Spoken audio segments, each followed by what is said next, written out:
Hello and welcome to the New Haven Independent Vlog News Summary, direct from our newsroom, otherwise known as my compost heap. And I'm here to report that free speech and love are in the air. And let me tell you what I mean. Let's see stories we're working on.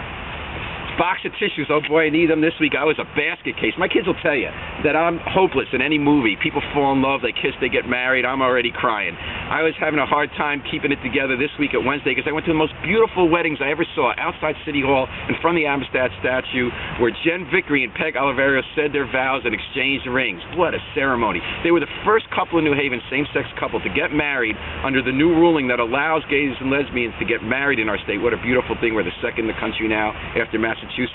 Now, if you watch this ceremony, and you can, the video's on our website, the link's below this commentary, you wonder, why would anybody fight so hard the way some are to stop gay marriage, to stop people being in love, to have society sanction and help them with their commitment to make us all stronger? Well, I think some people are scared of people who are different, especially gays and lesbians. Some have hate, and that's unfortunate.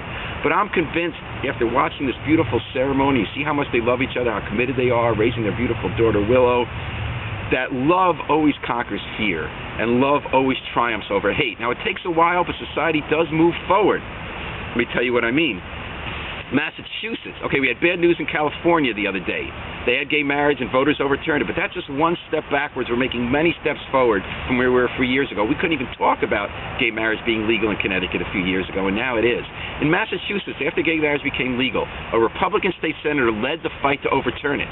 But a year later, he changed his mind because he said, look, I know these people got married now. The world didn't end. There was no danger to society. We're stronger. It's like the fight for racial equality in this country. Yeah, we have steps back sometimes, but we just elected a black president, and that alone doesn't mean the fight's over. But we have moved so far in this country, even when there are step backs, and the same thing is happening with love. The genie's out of the bottle. Now, speaking about out of the bottle, this is my favorite Frangelico for Friday nights, and what can't go back in? Free speech on the internet. An old media company, Clear Channel Communication, learned that this week.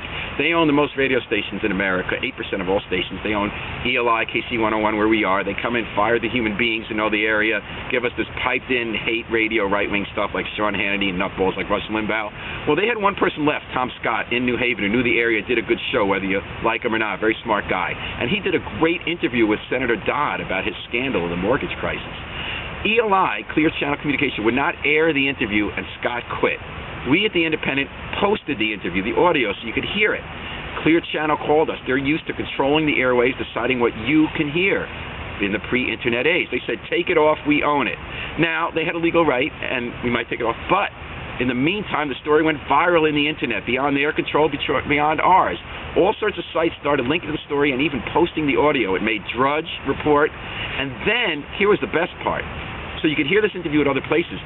One of Clear Channel's own stations in Alabama picked up the story.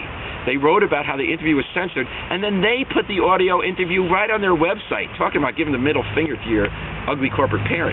But then on top of that, in the end, even Clear Channel had to give in, and their own station here, ELI, on Thursday night aired that interview that deserved to be aired, and now has been heard by hundreds of thousands of people who otherwise wouldn't have heard it. Way to go. Free speech lives. Love lives on. Until next time, this is the New Haven Independent Vlog News Summary. Remember, always pick up your trash.